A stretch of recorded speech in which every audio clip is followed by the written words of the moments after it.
Morning, everybody. Coming to you from South Dakota. I'm here to talk to you today about William Jennings Bryan. Through our reading of Mark Noll's book, History of Christianity in the United States and Canada, William Jennings Bryan is one of the topics in chapter 14.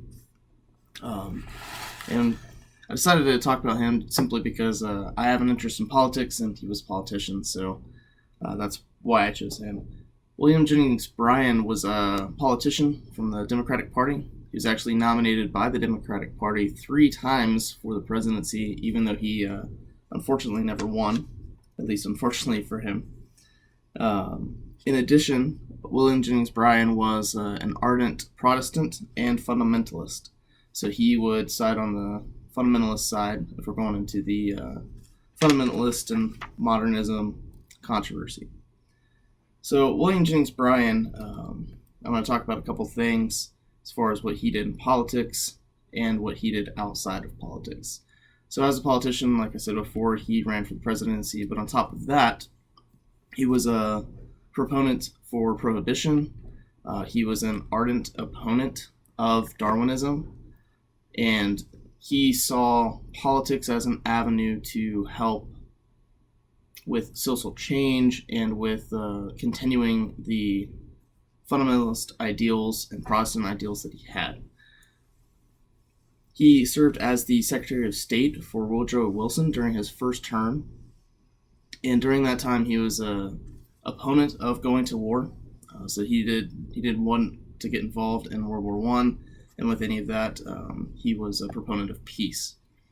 William Jennings Bryan was not necessarily hugely popular. He was a politician, and he worked for the little people, farmers, those in Southern America. And this is at a time where politics was really moving towards the cities and the industrial movement, so he necessarily wasn't that popular. However, he is one of the individuals responsible for helping to move the Democratic Party in that direction. He's most famously known for his Cross of Gold speech. I actually looked up a couple of newspaper articles about that. One of the ones that I read was about his autobiography written by him and his wife after his death. Some of it was written obviously by him before he died, and she wrote some of it afterwards.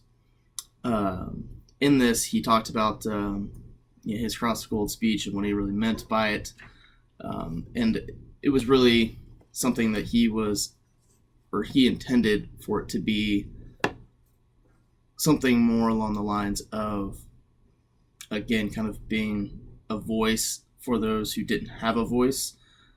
Because of the time frame that we're talking about, you have the Industrial Revolution going on, everything's moving to the cities, and he felt that it was leaving those in agriculture, the farming communities, in a really hard spot, and he was trying to defend their rights with that speech. Something else that I read about him, this is in a different article, was about his idea of prohibition. He was a huge proponent of prohibition, made multiple speeches about it, and this one was in California, actually, where he was, they weren't sure if he was going to actually talk, and then he got up on stage and changed the minds of thousands of people about prohibition just by talking. So he really cared about that and wanted to make change happen, again, using politics as a way to enact social change that he wanted to see happen, just like a lot of the other fundamentalists. So at the end of his life, William Jennings Bryan was kind of a middle popularity, I suppose. He wasn't hugely popular, but he wasn't looked down upon mostly. And throughout the end of his life, even after he got out of politics, he was an opponent of bringing Darwinism into schools. So again, I mean, his entire life focused along fundamentalist lines. So I hope you learned something about William Jennings Bryan, and I look forward to reading all of your messages.